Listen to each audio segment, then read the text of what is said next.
Today's sponsor of the Vision Quest podcast is 920 Hat Company. Leather patch hats are in, and 920 Hat Company is here to hook you up with your very own custom hat. All patches are lasered on top-grade genuine leather and on popular brand hats like Richardson and FlexFit. Whether you're looking to show off your business or want a one-of-a-kind hat for yourself, 920 Hat Company can do it all. All the hats are handcrafted right in the Fox Valley, but worn across America. With over 500 hats in stock, they guarantee fast turnaround times. Honestly, Liam, looking at these hats, solid, right? Yeah, they're pretty. I like them. I like that patch itself. Oh, yeah. I mean, one-of-a-kind stuff. I know his name's Trevor. He does great work. He's actually gotten I think we got a knit hat coming. I think so, yeah. Yeah, we got that coming. So we're really excited to have these guys on board as a sponsor.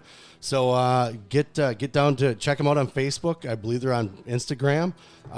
Check them out, man. They got the best hats, I think, in the Fox Valley, if not in the state. Yes, sir. Yes, sir. So get down to 920 Hat Company on social media and check them out.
All right, we are live. We are ready to go.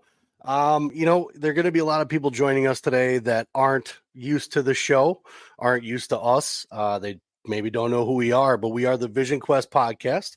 I am Brad. I am the host. I've been doing this for, I don't know, maybe 4 or 5 years. Got lots of episodes out. Lots of guys been on. Lots of guys have told some great stories. And lots of guys have missed out on some great stories that we weren't able to talk about because, we've gone on for 3 hours. But today, we are joined by none other than Nick Suriano. Sir, Nick, the hype has been pretty good. Everybody's excited to see you. Everybody's excited to kind of hear what you have to say, hear your story. That's why you're here. Tell your story. So I appreciate you, number one, taking the time out to join me. It's been great. Brad, thanks for having me on. Yeah, dude, just talking to you back and forth has been great. You're a genuine dude. I could tell right out the bat, just talking to you about coming on the show, kind of talking about the story that you want to tell and the things that you have to say, and even just the background that you have. There is so much to talk about, right? And if you don't know anything about the show, we go from the beginning of sports, wherever you started, to where you're at now. And man, that journey has been a fucking wild one, dude.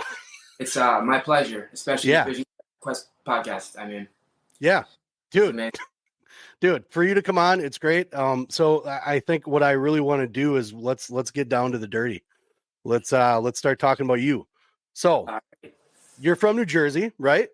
That's right. What town in New Jersey are you from? Paramus, New Jersey. Okay. You went to Bergen Catholic for high school, right? That's Bergen County, by the way. Yes, Yeah. I went to Bergen Catholic.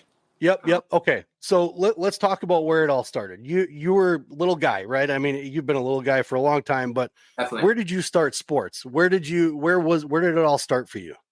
Well, I started wrestling at Paramus Rec. I did play baseball, football, soccer. Okay. That growing up was super active and Okay. always liked working out and you know feeling what it's like to be in shape and be healthy. Yeah, right. Well, it's important, right? Eating clean, and I felt in tune with that way of life. Really? Okay. So as you're coming up, you said you did multiple sports. You're doing soccer, football, baseball, things like that. Was wrestling always in the forefront? Were those always secondary sports and wrestling was on top? How did that play out for you right away? I started wrestling when I was 7. I must have started soccer first, maybe baseball, then football after that. So wrestling wasn't my first sport, but I do remember stepping into the wrestling room at Paramus High School where my father had went. And there was a different smell. There was a different feel to the whole presentation of that sport. Yeah. Warming up, just doing forward rolls, cartwheels, bear crawls, duck walks, we used to call it. Yeah.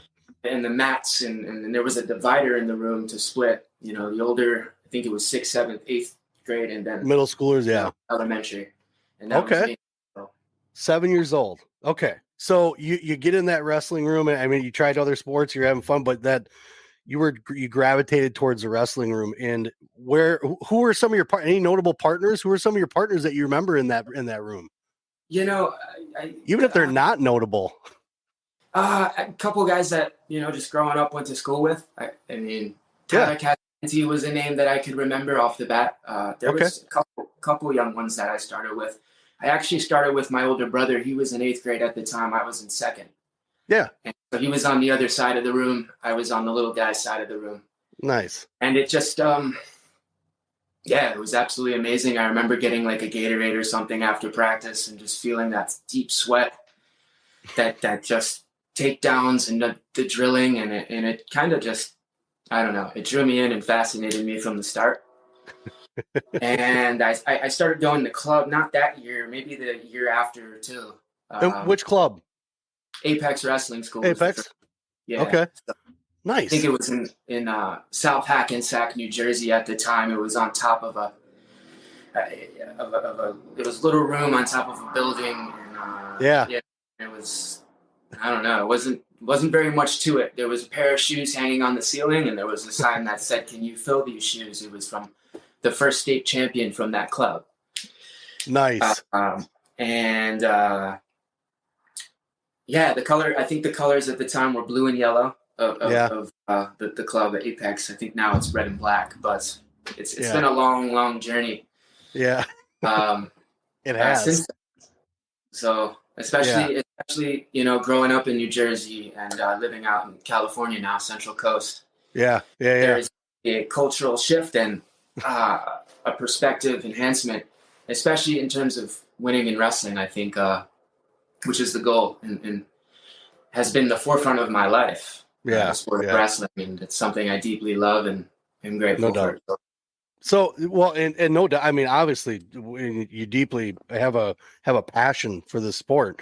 So when you're coming up as a kid and wrestling and the things that you were put in front of, I mean, we're talking about East Coast. I'm no dummy. I'm from Wisconsin. I take my kid to the East Coast to, get good competition. Right. So that's where it's at. Where were some of the first, what is the first competition you remember wrestling in? Tulsa Nationals comes to mind. I remember doing a couple local events in Bergen County. I think it was called Twin County. I don't remember the names, but I competed in Wildwood down the shore. Oh yeah. There was a duel, We're at the Shore. I don't know if you've heard of that.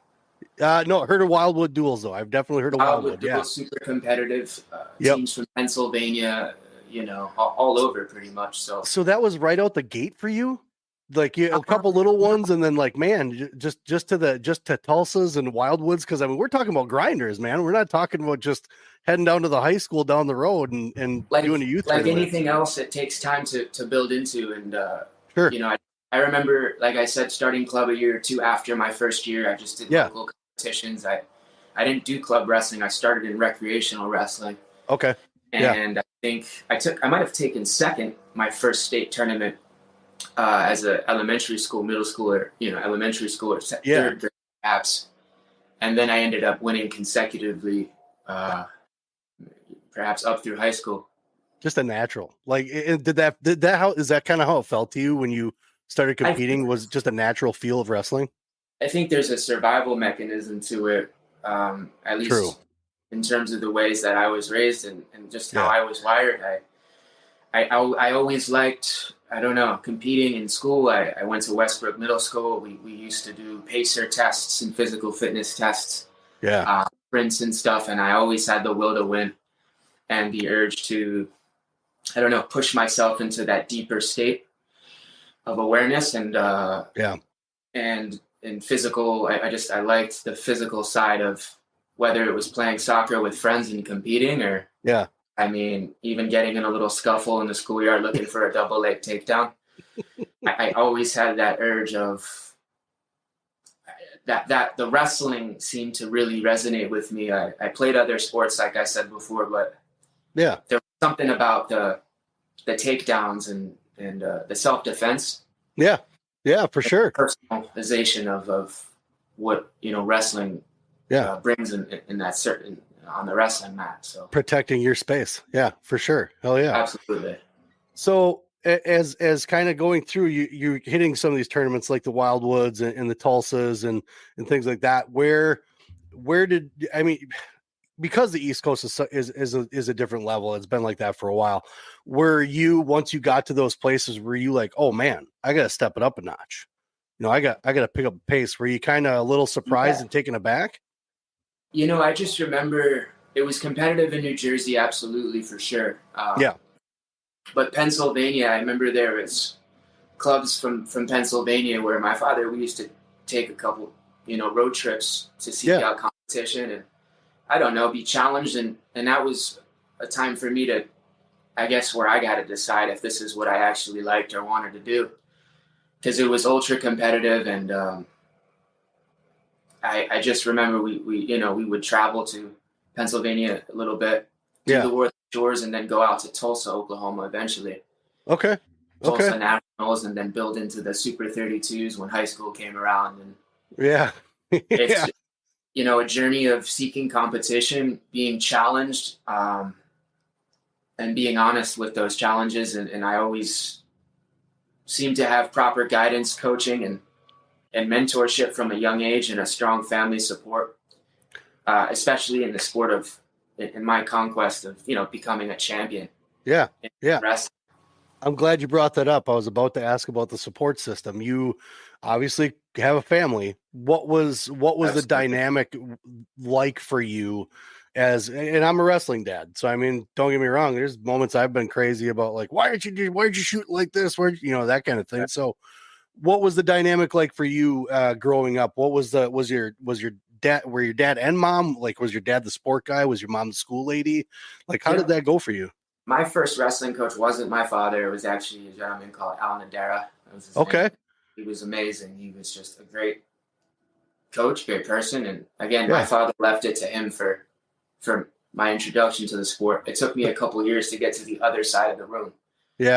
Primus High School. And so I had to build up into, I guess, building my, the respect from my father and the coaching availability.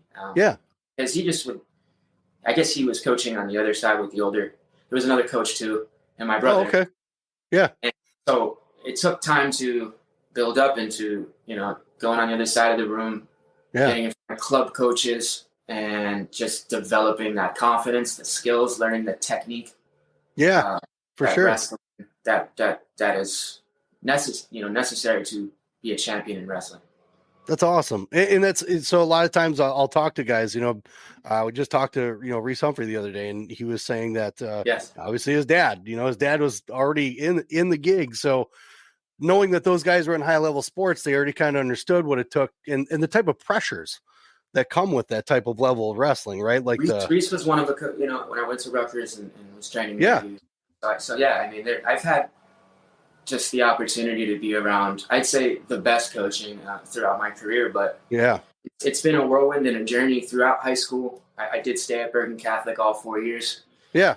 And that was I always wanted to go there. I didn't end up going to Paramus High School where I started.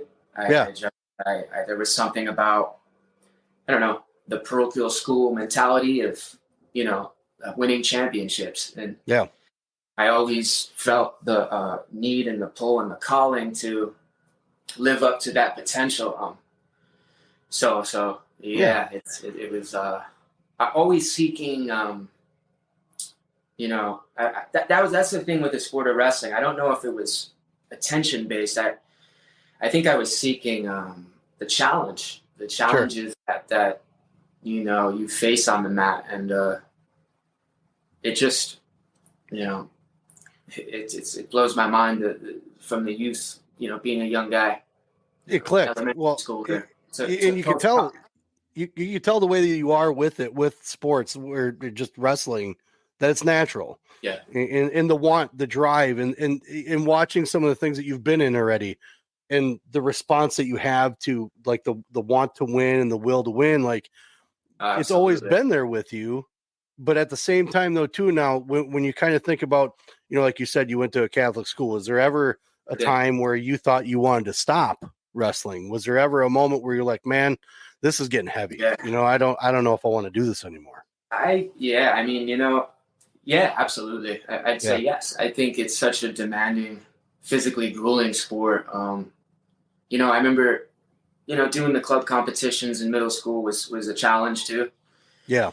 And I had success early, but I think getting into high school, the stakes were higher. The social perception I went to an all-boy high school. So there was just the status of being a champion, especially in wrestling. And Paramus High School hadn't had a state champion since I think it was the 1980s at the time. His name was Neil Hank. My father was a multiple-time region champion, and that was it. That was as far as he had went with the sport. Okay. So I always felt the need to push myself and trust coaching so that I could be better than my best and be better than, I perceived to be. And I never imagined that I would be, I always had the dream and the vision and the goal to be a 4-time state champ or a state champion. It started with that first title freshman year. And then I think it took me to about end of sophomore year, I was a 2-time state champ, and it actually clicked where I said, wow, I could be a 4-time state champ. But I had inspiration and motivation to get to that point. It didn't just come from within. I always looked, I looked up to certain individuals who were champions.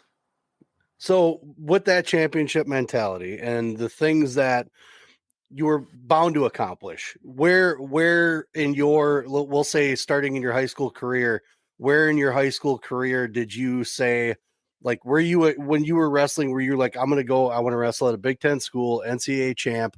When did that vision begin for you? To be quite honest, I think it was starting in 7th grade, perhaps. Wow. I repeated 8th grade at another Catholic school. Okay. St. Joseph School in New Milford, I think the town was, Bergen County, not far from Oradell and Bergen Catholic and Paramus. Yeah. But it was that repeat 8th grade year, 7th grade, where I used to go out to Iowa camp, the intensive camp. Oh, really?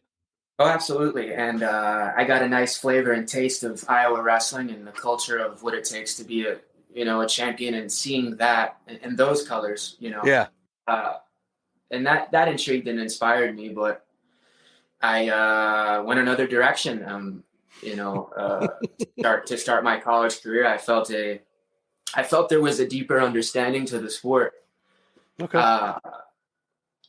I was still young at the time, but again, my main focuses were, to be a state champion. And I remember the beginning of freshman year of high school, 106 pounds.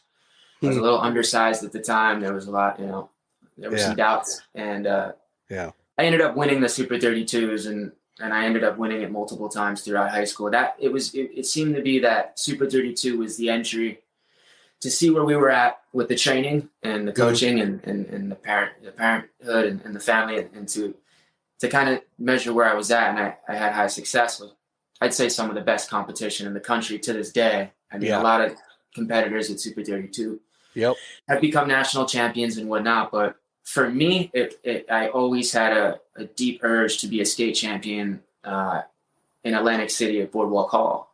And that was my focus as a high schooler. Quite honestly, that's what I trained for. Yeah. Yeah. So you're training for it. You're going through the grind, and obviously you're in a great area for it. Your high school career. You were born in a time of televised everything, right? Social media's around, Flow Wrestling's around. You're talking about high school now, right? So where was there ever a time, and I'm not talking about quitting wrestling or anything like that, but was there a time where you're like, I don't stop with the cameras. I just want to go and wrestle. I just want to do this. Like, was that a little alarming to you at first when that attention started to come to you?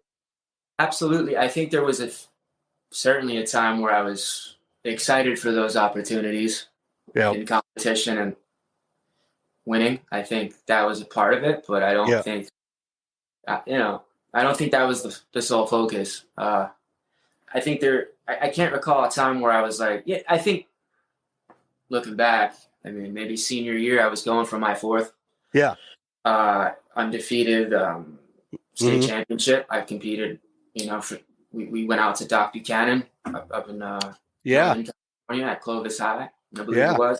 That started maybe that was my junior, senior year. Wow. And that completely expanded my awareness and perception of the sport of wrestling, because I think I only took it, as far on the road as Tulsa, the Midwest. Oh yeah. Yeah. Right. And coming out to California and competing, it completely it brought a new motivation and a new lens to the sport, the dynamic of the sport. The That's a trip, dude. The Doc B. That's a trip. And it could be one of my favorite tournaments to compete in. It wasn't super fancy or anything, but it was just an extremely gritty, tough, out of the way kind of event. And again, I felt purpose was pulling me in that direction here. Yeah.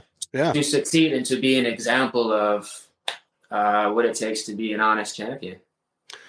So I think we have a question that actually popped up here that might be a little relevant to what we're talking about here. I can't see it, so I'm going to pop it up here quick.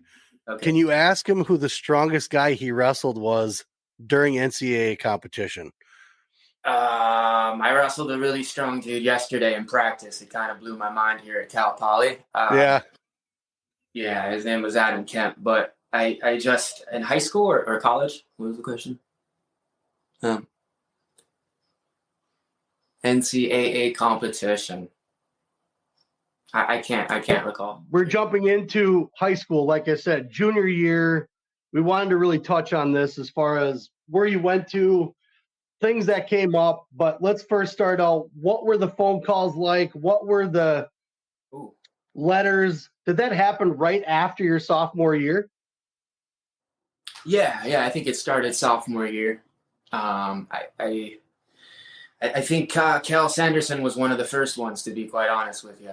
Maybe really? Not quite honestly, I think it might have been Mark Perry, actually. He was coaching at Illinois at the time. Might have been the first call, but I remember, besides the Iowa guys in the past, like I mentioned, I think with Penn State, I remember being in Bergen Catholic and, coach's classroom, and I remember Cal Sanderson checked it, gave a call. So was he making, so because you were that close, was Penn State coming in the room checking you out? Were they sending guys in? How was that working? No, Penn State was only about 3.5 hours from Bergen County. And I just thought, I don't remember the recruiting process, too specifically, but I do remember that there was, Penn State was I always knew of their success, and they had champions then. Yep. And I wasn't really looking in that direction. It was just an opportunity that really presented itself, and I remember. So that's interesting that you say you weren't looking in that direction. Because you mentioned going to those Iowa camps. You mentioned doing, all these other things that were in between. Are you saying that Penn State wasn't really the direction you were looking? Well, well, it certainly was until when the call came. When I had got in touch with Coach, I felt a different energy. That was something I hadn't experienced before in the sport. There was a certain something about it, and and I remember really being interested in going to visit, and long story short, I wanted to go to Penn State. That was my first pick. That was my top pick, and it was a stressful time picking a college at that time. I can remember that. I used to work out in the backyard a lot, and after all the tournaments and the successes, I had a drawing to go out to State College, and we took that drive to go with my family, and we would we would go to Happy Valley, and I got to see the wrestling and the culture, and it was fascinating at the time. So with that being said, I mean, obviously Penn State's there. Penn State's the forefront of your mind. It's the guys you're talking to. I mean, what were some of the other colleges that were contacting you throughout that time? I mean, it's nerve-wracking. I mean, you were popular. You had guys, I mean, not just popular, good at wrestling. So you probably had colleges galore that were just reaching out and wanting you to join in. What were some of the, I mean, to get a guy like you on their team, what are coaches telling you? Well, before that, there was a lot of Big Ten. If I can remember correctly, there was a lot of Big Ten schools that were recruiting me. I mean, from Nebraska to Ohio State to, all the Big Ten was the mantra. I mean, at least in my mind, I felt where the best competition was, and that's what, to me, growing up in New Jersey and climbing through the ranks and seeing the champions at the time, Big Ten seemed to gravitate to me. But that doesn't exclude schools like Arizona State, which I visited back in that time, and I think I had received a letter from Cal Poly, but it just never was Cal Poly at the time. Like, I really wish it took it. Like I said, Doc Buchanan was my first California wrestling experience. Yep. And I never thought or saw myself at that time, at that age, heading out west to the West Coast and competing to be a national champion. So it really came down to, it was a no-brainer. It was a no-brainer. It was just, I went to Penn State. That was my freshman year of college. I was a true freshman. I finished my high school career. And I went right, I did summer training, and then, I competed right off the bat. I think the first match was Stanford, and it was Penn State, and that was what it was. So pump the brakes here for a second. Once you, because we're still a little bit on high school, but once you made your choice, like in your head, right? You knew what you wanted to do, even let's say before you committed and things like that. But once you made that choice in your head, because you're a competitor through and through, even though you knew what you wanted to do, and you hear about some of these kids nowadays that kind of say, well, I already have my college picked. I don't need to worry about going to this tournament, or I don't need to worry about competing here and doing certain things. What was your frame of mind through those last 2 years of college, or at college of high school, before you got to college? I mean, you're a competitor. I never really saw you taking it easy, but did you feel like, I don't really got to do this? Yeah, it was to close out that high school career with the 4 state championships. That was a goal I always had, and it was attained by Anthony Ashnall. from South Plainfield at the time, and we had trained at the club together, and he, I just used to see that, and I said, wow, I'm gonna do it. I'm gonna do it. Yeah. And it ended up happening. 4 championships, state, and I traveled across the country to wrestle the best. And I don't really want to say names, but I've wrestled the best. I've wrestled. You did. And I think I think I left high school, number 1 rank or whatever, and that was my focus. It was to finish my high school career as strong and honest as possible. I didn't let anything get in the way, and I trusted the people in my corner, and I dug deep, and I loved that process of it. And I think that was my focus. It wasn't college. It was to take it one day at a time, one win at a time, and winning that last state title match in Boardwalk Hall.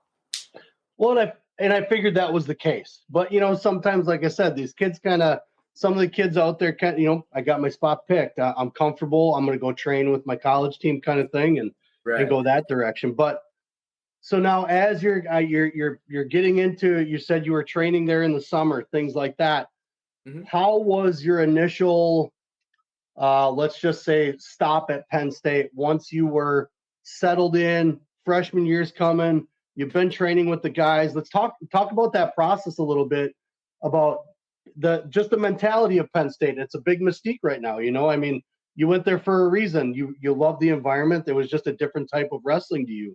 So kind of describe that first year at Penn State and how that went. Man, it was everything I wanted, and at the time, and I grateful for that opportunity for sure. It just I can remember being challenged, and I truly remember being supported, and that was something that, not that I hadn't been in my past, but I felt as if when I was there, I was supported to become the person I wanted to be, in the sense of being a national champion right off the bat. Yeah.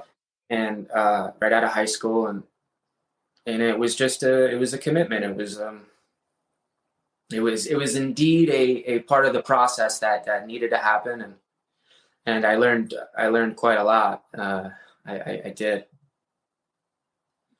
Let's talk about that. So when you were your freshman year, some of the matches you had, I as far as going back and knowing, who you beat, who you lost to, I mean, what sticks out in your mind as far as matches? And obviously we know the ankle situation, we know that, but what were some of the things as you're going through your freshman year? Was pretty damn dominant, right? I mean, you had great success going through that freshman campaign. What were some of the thoughts that you had going into just before the injury happened? Things are going smooth. What were some of the thoughts just worrying about Big Tens, NCAAs at that point? The college grind was totally different. I had a lot of people, teammates, coaches, and to look to. I was supported in the conquest of being a national champion. The injury is, to this day, I've been reflecting on it more and more, and that was something that happened, and it happened in a match in a big arena. I think it was the All-Star, or Penn State was number 1 for sure at the time, and I think it was Okie State. I don't remember their rank, but there was some kind of all-star duel after the regular season. I don't think it happens anymore. But that was that match, and it was right before it was that match, and then it would be Big Tens, and then the NCAA championships.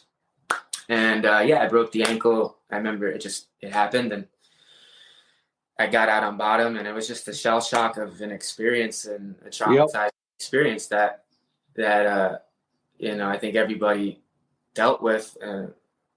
So I missed the Big Ten. I had to, and the NCAAs came, and I missed that as well. And I ended up that season at Bryce Jordan Center, I had a victory over the champion that year. So it's just it's definitely something to reflect on and be grateful for. That's for sure.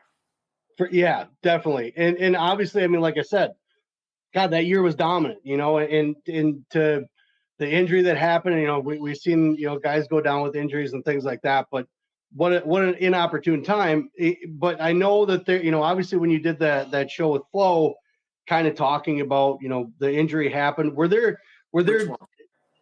decisions that, what's that? Which show was that, sir? Flo.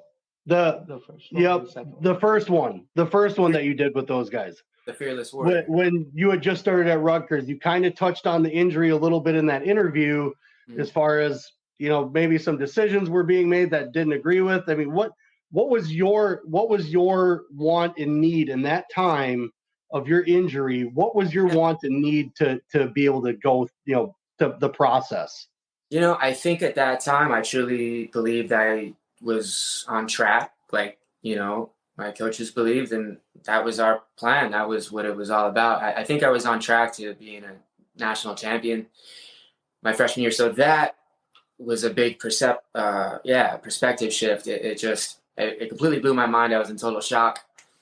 And I think there was a homesick effect of, want to be with my family and loved ones at the time. And that was New Jersey, 3.5 hours back east. And I truly, I don't know. It was just a really emotional time. And I dug deep and said, hey, I think I can win a championship back home. Yeah. And I, I'm not going to get into specifics. I can hardly remember, but it just, I went with it. I stuck with it and said, because there was, I just felt that nothing at that point, that trauma, in that matchup with the left ankle, it just, it brought a sense of clarity too. It really took pressure off me. And it was a heartbreak a little because, that happened. And the thing with me too was it wasn't really just about me.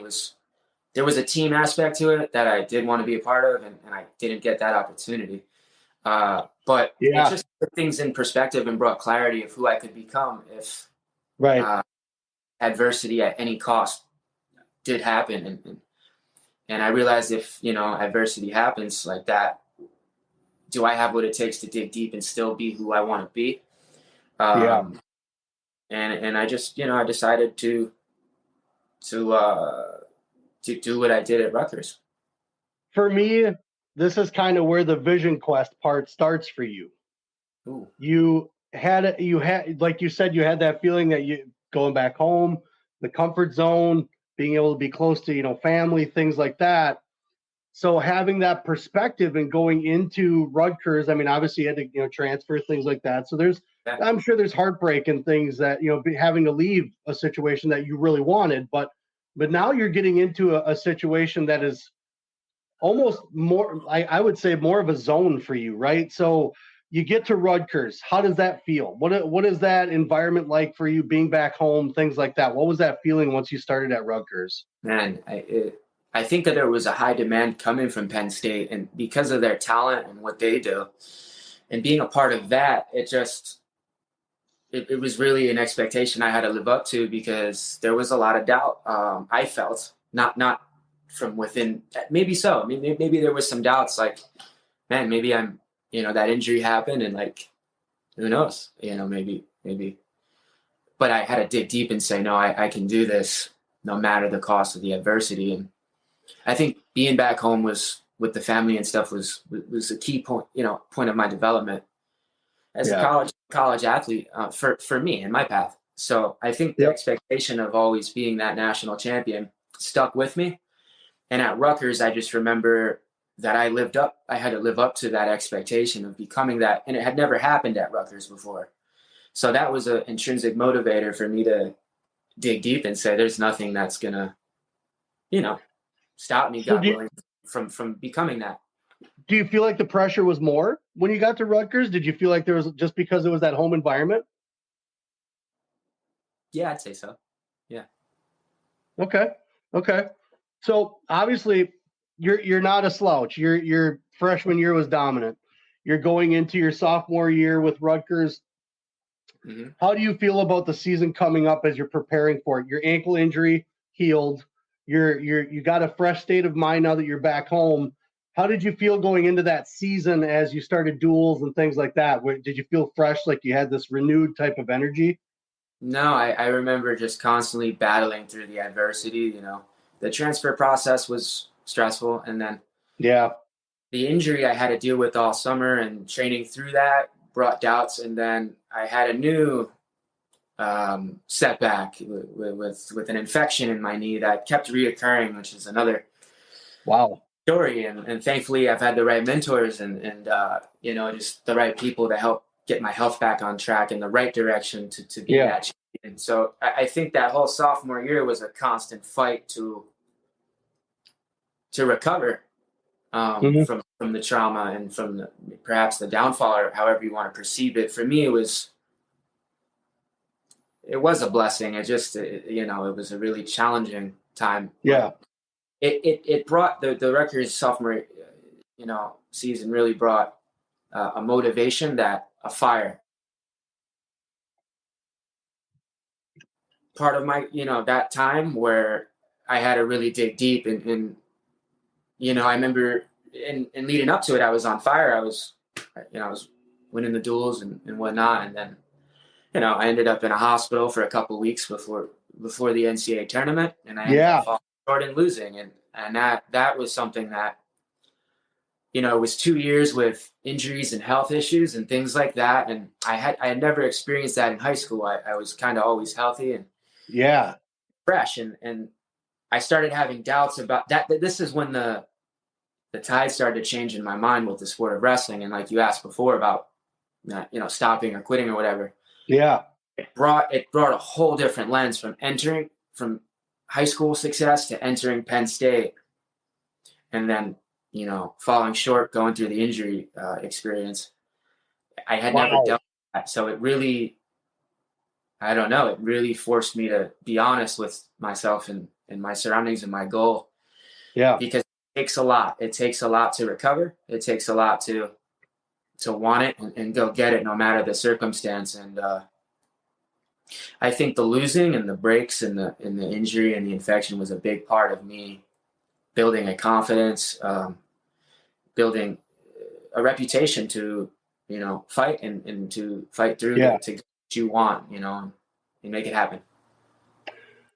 So the injury is interesting because I remember in the interview that you did after you won the NCAAs that year, you talked a lot about, again, your support system, people that backed you, people that were in your corner. You mean junior year? What's that? You mean junior season at Rutgers? Was it? Yes. Yeah. Sorry about that. Yeah. Because you talked about a lot of people being in your corner. And when you are going through the adversity that you're going through, who was the one that you reached out the most to during that time? I mean, in terms of family, I was in a relationship at the time. I had mentor. Champion by Design was something that really fine-tuned my mind. Okay. It did. And if it just, fine-tune your mind in any, through any extreme, any adversity. Yeah. It was something that I could. It's a programming mechanism to create the life that you want. And with all the stress and the noise in the school and the competitions and the trauma, it was something I could resort to, and it kept my expectations high for myself. And it helped me create that and help build that reality through meditation, through a meditative state. Okay. Where I needed to be in that space after the trauma, because if I were to be, with the pain and the traumas, I don't know if I would have became a national champion. I had to, through the trauma, through the loss, I had to really be in that meditative space and, visualize and dream it and actually put it on paper, speak it and become it. Because before I wasn't doing that as much, and it was a tool that I could resort to get my mind and my physiology aligned with my purpose. So as your Rutgers, I guess the big question actually I have is why the change from Rutgers? Because it was home, and I lived 35 minutes from Rutgers from New Brunswick, and I think there was a will and an urge to be the first champion, to be a champion there. It hadn't happened, and I guess that leads questions back to Penn State, but it really wasn't.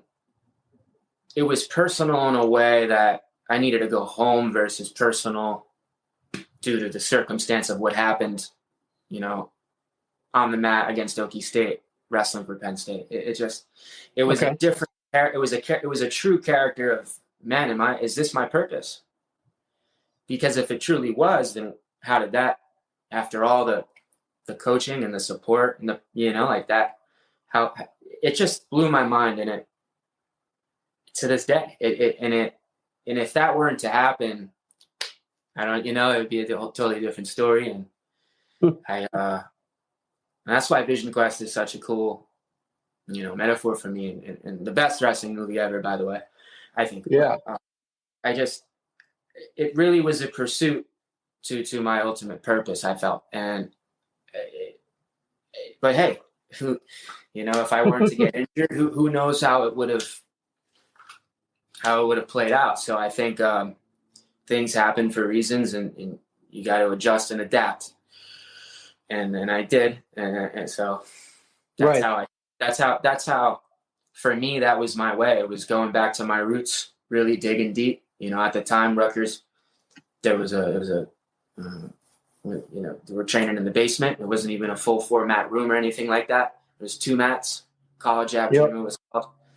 And I just, that gritty, fight for it, your life's on the line kind of mentality. Like, I don't know. I kind of resorted back to that, to my roots.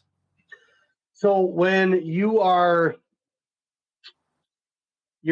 set, your mind frame's kind of changing a little bit from Rutgers. Where is your mind going from there? Because there's all this speculation, right? Where's Nick going? Where is he? Now he's over here. Now he's over here. Where were you in a place? What place were you in at that time? Because again, I think your Vision Quest started once you were going to Rutgers. I think something shifted because Penn State was the place, right? I mean, you shifted a little bit, Sure. And then the injury happens. You're coming through. Getting into your junior year, you win. Why the change? Why? What made everything feel so different that you're like, I need to seek? Was it? You said the great. Obviously you're looking to win. You're looking for greatness. You're looking to do something that maybe someone hasn't done before. But where were you in a place of trying to find something? What was that quest? Where were you? You were traveling, man. You were everywhere. It's still happening. I think there's a deep. I don't know. In terms of understanding what it's all about, that was a traumatizing experience that set me on a new quest, a deeper quest. Mm-hmm. And,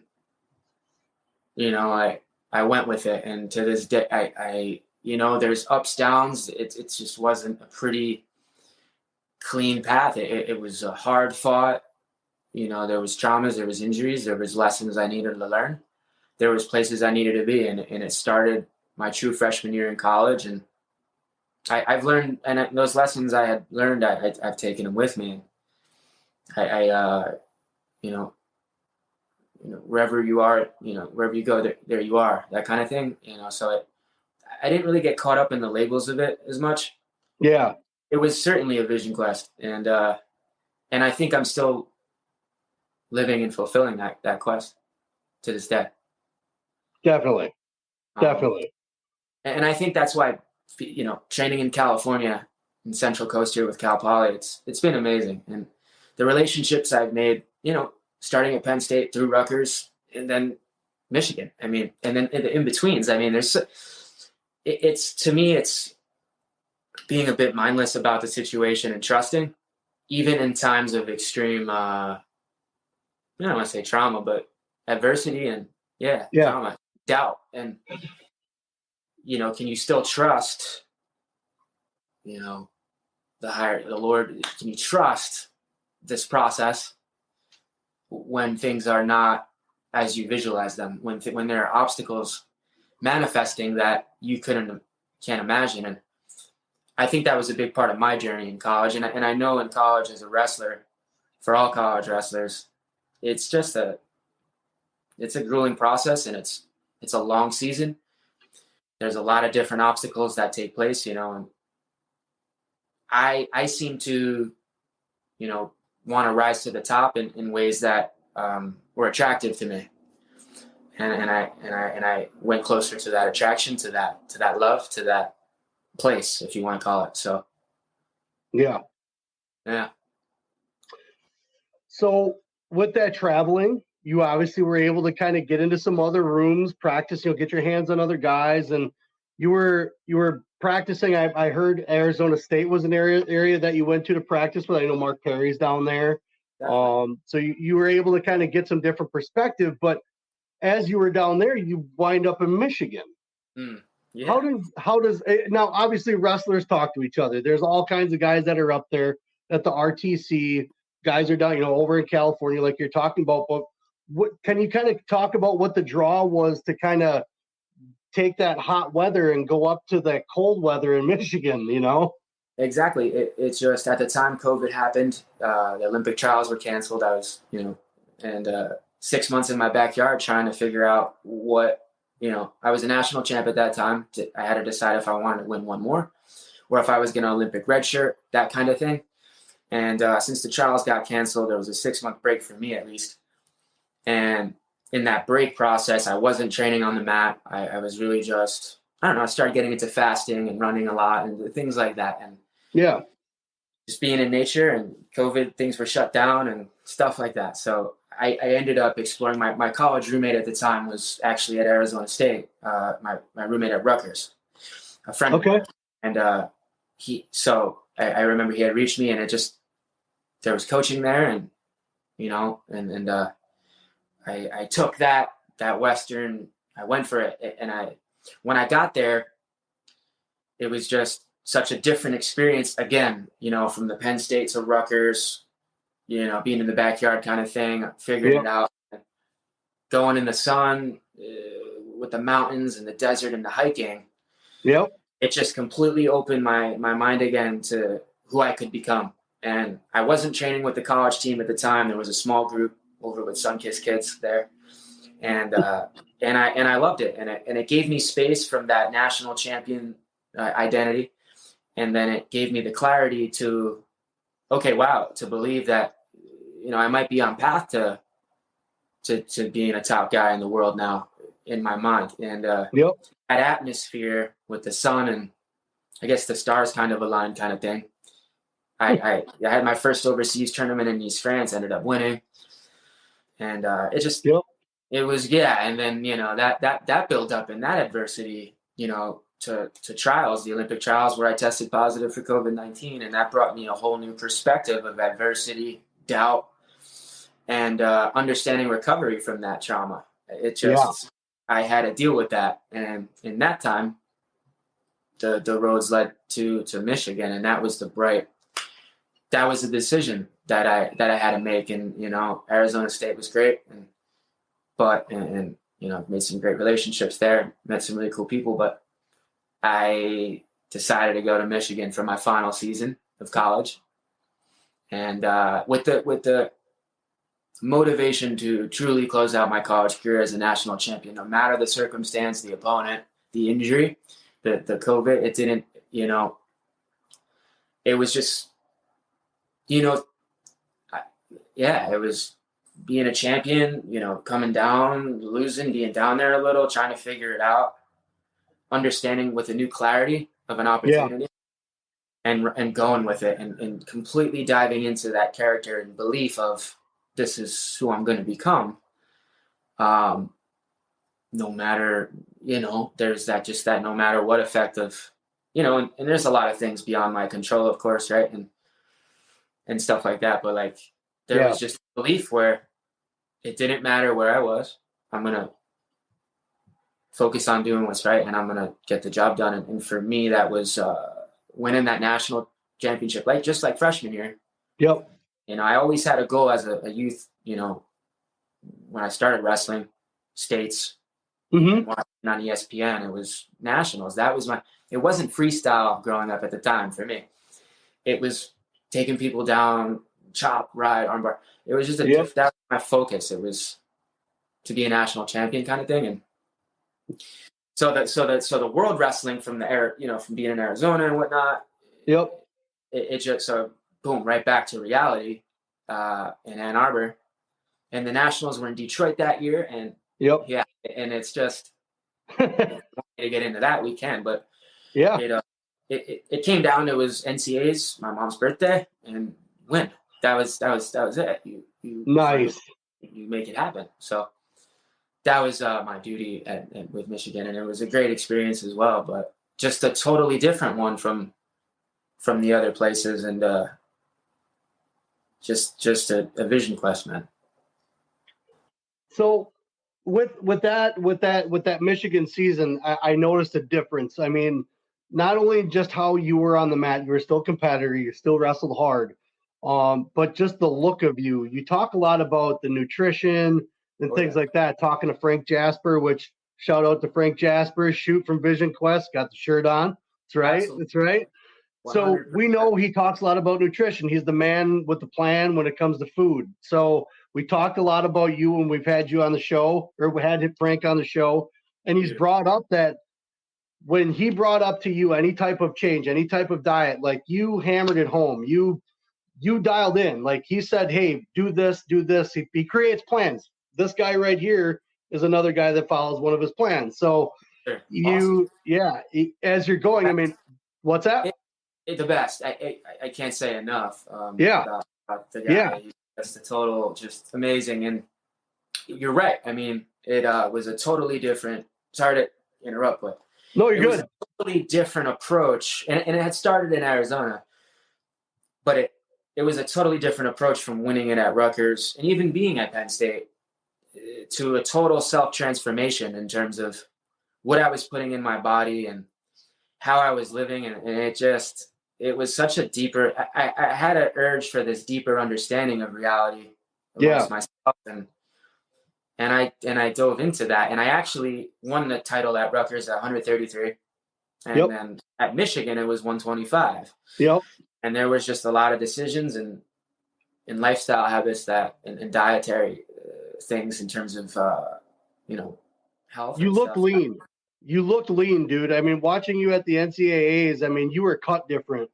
You were built different. And obviously whatever, the times that brought you to, your mindset looked different. Just the way that you looked once the match was done. I mean, your face is like, it was why you were there, right? I mean, it felt like things were really starting to come together as far as the rest of wrestling for you. So how did that hit home for you with that national tournament in particular? There was just no doubt in my mind. I don't care. It didn't. I knew the stakes were high. I knew there was a lot of pressure. Yeah. From a lot of different places now. Yeah. And I had to live amongst that with myself and my family and my team at the time, because with Michigan now, there was a motivator to not only be a national champion, for them, which hadn't happened in a little bit of time there.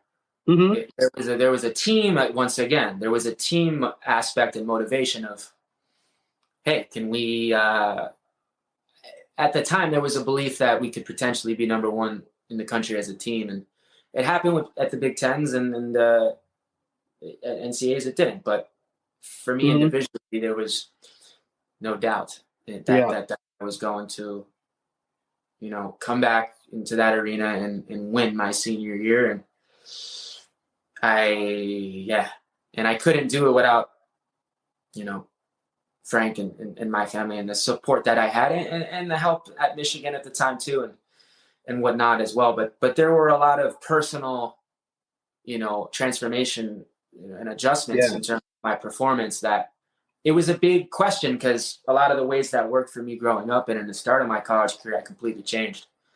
And, from not even doing any exercise, science-based strength training, I don't need to get into the rest, but there were some things that I really sacrificed and let go of, and just to discover the right way to be a person that I was taught or believed to. I had to discover this whole process and journey is to seek and to learn and to grow. So that was a growth process that I needed to go through that experience in that NCAA arena in Detroit on that day. Yeah. With those circumstances to really see if who I've decided to become was a reality, if that makes sense. Yeah. You know, and it became a reality. Yeah. So once you get done with Michigan, what's your mind frame? You won the NCAAs. You know, you've been through this. I mean, up here, what are you thinking once you're done? Are you done? Like, do you have any eligibility left? I don't pay attention to that much. Do you have eligibility left? Probably. I don't know. Maybe someone could look into it for me, but I don't think so. No. COVID. No, I don't think I have any eligibility. I know there's guys doing 7 years and whatnot, but no, that was the finale of my college career. And at the time when I had won that match, I was like, man, that's a lot of, that was just, maybe I got that was the time, you know, when I'm like, maybe I got what I needed, but obviously I didn't. Obviously after that, you know, I headed out west a little bit, and here I am in California, and all those decisions, right, and steps that we take in life, it led to this point. And this is a point where I always felt the calling and pulling to, just like all those other places and things and people. And here has been a really great lesson of understanding in life, and, you know, and just something a little bit different from where I'm from on the East Coast. Yeah. And learning, you know, how can I, you know, take those lessons that I've learned and those opportunities that I've had and bring them here, but become better and dive deeper and learn and grow and evolve and truly become all that I'm capable of becoming. And I think that's always, it seems like that's really what you've been trying to do the whole time, right? I mean, it seems like it's been a vision quest for you to trying to get to the peak, not the peak of a sport, but the peak of you, like who you are, the person you can be, because even in interviews, you kind of express that a little bit. You're not so much worried about the outside. You're worried about the inside, right? You're worried about what's going on with you. And the journey now that you're on, you have the Pan Ams coming up. That's right. I believe you're the only U.S. guy at 61 kilograms, right? I believe so, yeah. Okay. So with your training right now and the things that you're going through, what do you think you found that path now that kind of puts your mind at ease where you can, because I mean, talking to you every day, your training is focused. You're doing, you know, I got to get this done. I got to get this done. You're very still dialed into the sport of wrestling and what you're trying to accomplish. So kind of describe now, you're out at the training lab out there. You're working with Frank. You're out at Cal Poly. Do you feel like you have chess pieces in place now to be able to take yourself to where you think you might want to be? You know, I'm not there yet. And I don't know if I ever will be. It's more of this though is a wholesome approach, a natural, and I'm on my own. I have a good support system here as well, of course. And of course the training lab, like you mentioned, now is a new piece to that. Good. That peak performance mentality and becoming that. But it's this one is a beautiful thing, and I always wanted to be out this way. I never really truly thought that I'd be able to wrestle, train, compete kind of thing here. It just, like I said, from my past, I always thought it was Big Ten, and, you know, Arizona was that light of, wow, I could be in a natural, you know, the mountains and the sun and all that. And it's beautiful. And I could still perform at my highest, which was proven. But here now, there's so many, just the resources and the mentorship and the new additions to the stuff that has worked and the stuff that I believe to be true and to be honest and to help me be the best I can be. It's all here. So it's another deep realization of, man, how deep am I willing to go? How far am I willing to go? Who do I really want to become, and can I? And now, you know, being super grateful for the opportunity to compete at Pan Am's for USA in February 23rd. It's in Acapulco. Mm-hmm. Coaches here have been supportive of. I've been out here since the summer, so it's just been amazing. And there's an energy out, that, with the Cal Poly wrestling team and the staff that I really appreciate. And there's some serious talent on the roster that I hadn't heard of perhaps in the past as much, being on the East Coast in my college career most of the time. And it just completely opened my mindset once again, being out on this terrain, the West Coast, which I truly love. I love the Pacific Ocean. I like to do the cold plungers, like to go for this. I like the nature. I like the place, but what's the point? What's the purpose? And I think I fit it on a deeper level again. So that's that, purpose pulls. So it almost seems like you're shedding a skin each time, and you're becoming and growing into something, and not but someone else, not necessarily different, but you're just growing, and it's exciting to watch. It's fun to see what you're doing, and everybody wants to know, right? Everybody's like, what's Nick doing? Where's he going? Who's he practicing with? So when you see this wrestling thing, how old are you, Nick? I'm 26. Okay. You got plenty of time to compete yet, right? I mean, lots of goals you can accomplish yet in wrestling. You got time, especially now. I mean, you're a healthy guy. The way you're eating, the way you're training, it all just feels right. But we've got a couple questions that we've seen now. Are you possibly ever thinking about ever doing like a UFC? I'd have a couple. I mean, I don't know. I used to like boxing in high school with my coach at Good News and Pascack Boxing, Coach Wagner. He's absolutely amazing, and that was something we hadn't talked about through my high school career. I started boxing, just for training, and because I like to watch fights and stuff on TV, and like I just kind of would love to train it. But I don't know. I've crossed paths with several champions in that sphere, but I don't know. I don't know if that's something I want to. I know I can do it, and I'd have an opponent in mind that I'd love to maybe line up with, but that's another story. Right now, I'm focused on gold for USA and myself and people out here, and the support through this whole journey that's led me to that point. But it's out there. I that's not my focus right now. My focus is being at peak optimal health and perform the best I've ever had on a wrestling mat. And I think the opportunity to wrestle for USA at Pan Am's is a blessing, and I'm excited for that because I haven't experienced that before. So that's a new, deeper dive into the ultimate of who I want to become. Right on. So we got a couple other questions on here I want to ask you. This one is, can you ask Nick if he remembers Premier Wrestling Club? Oh, absolutely. Be the first was the motto for sure. Yeah, be the first. Premier was we came out. We just heard the song the other night.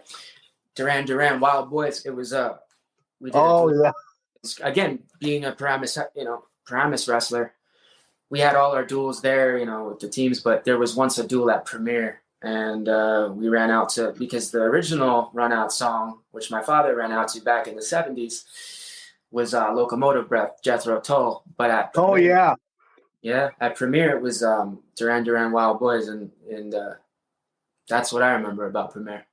So. Nice.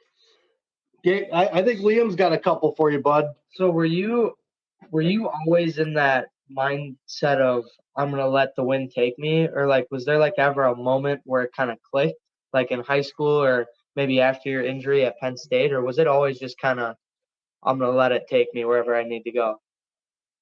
Yeah, I think a lot of it was deciding and knowing, based off of my goals, of wanting to be a champion. That always was there. No matter what happened, that was there. But things happen, and how do you adapt or die? So you have to adapt to those challenges. You adapt to the adversity, and you make decisions. But there's always that essence. I was just talking to a really close buddy of mine from back home today about that. Like there's that essence from the point of the start of your journey in life. It's there, and I think throughout the traumas and trials and the successes, it's there too. But I think when things get, challenging and things occur that you didn't plan for, it's how do you remember that essence? How do you say, man, this is what I want and I'm going to make it happen? And then during your time when you had COVID and you couldn't wrestle in the trials, was it a lot of like just burying yourself into training more, or was it you kind of took a step back and reevaluated not just your goals but yourself? That's a great question. All of the above, definitely reevaluation and trusting the mentors and the people that I look to, my father, my family, and the mentors, the Franks, the coaches, the biomechanic training, whoever your support team is, whoever you look to, that's there. But but at the end of the day, and throughout it comes down to, are you willing to make it happen? Do you want this? Is this what you're willing to become and to sacrifice everything for? You got anything else, man? No. I do. So I got one fun, maybe a couple fun ones here at the end. What's your major? I did labor relations back in Rutgers. I chose that. It was an open major. I got to do philosophy and acting classes with it. And, that's right. That's right. I loved it. You did. So, okay. Here's a question. Would you ever try any acting gigs? Would you ever try to do anything with an acting gig? Absolutely. I would love to. I think showing up to wrestling practice every day, to be quite honest with you, is a decision that you live with amongst yourself. And it's a part of the building to that identity of who you want to become.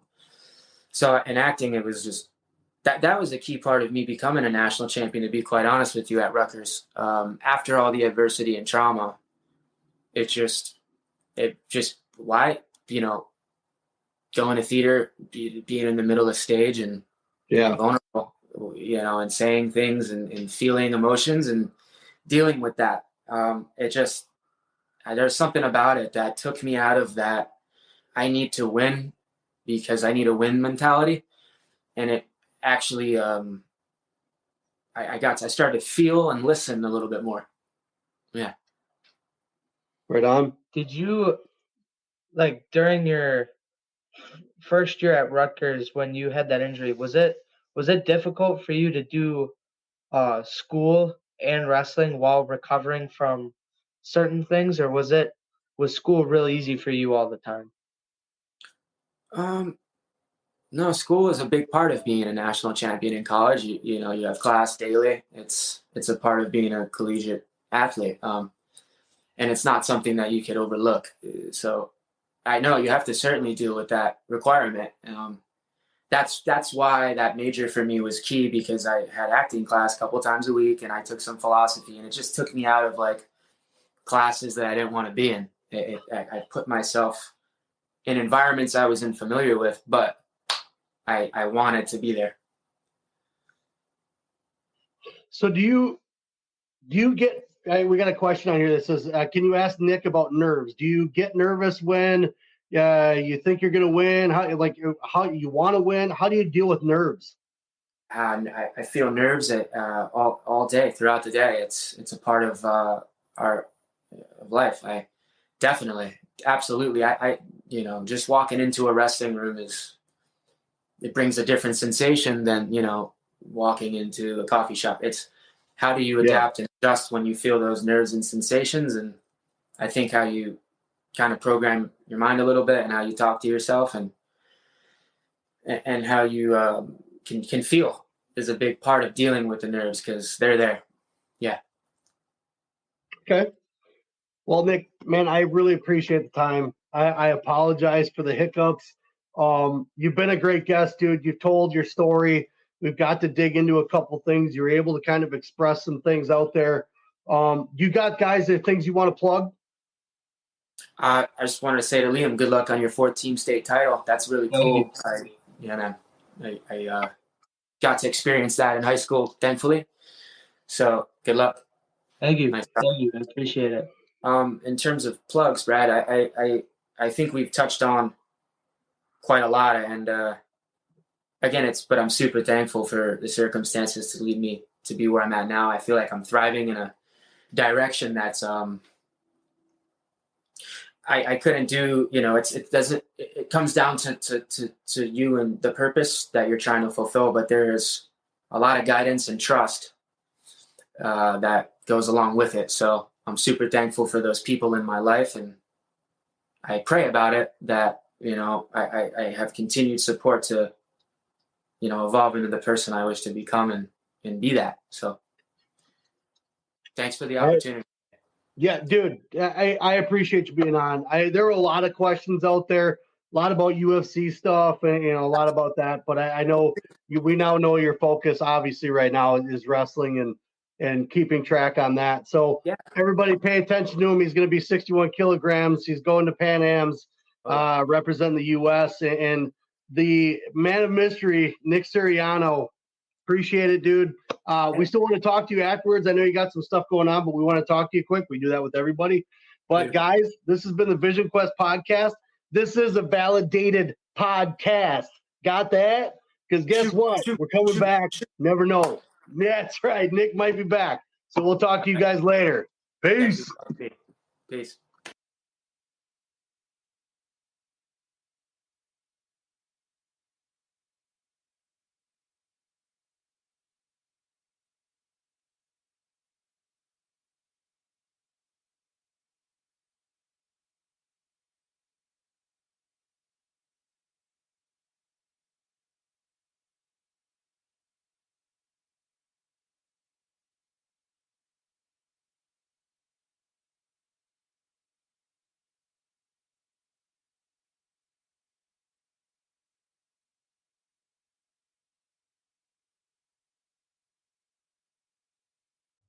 All of our episodes are brought to you by Appleton Tattoo, located at 117 South Appleton Street in Appleton, Wisconsin, right off the main drag on College Avenue. You can't miss them.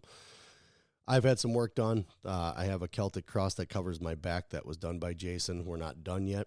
Jason Winans and crew, the artists that he have there, those guys are the best in the Fox Valley. They are definitely one to go to if it's something that you've just been kind of throwing around. They'll make you feel comfortable. It's a very clean environment, very nice crew, and very willing to get done whatever you need done when you need it done. You can message them on Facebook. I know they're on Facebook. You can give them a call at 920-604-8289 and get in touch with Jason Winans and crew at Appleton Tattoo, located again in Appleton, Wisconsin at 117 South Appleton Street, right in Appleton. Very flexible hours, great crew, clean environment again. I would not send you anywhere else except for these guys. Appleton Tattoo.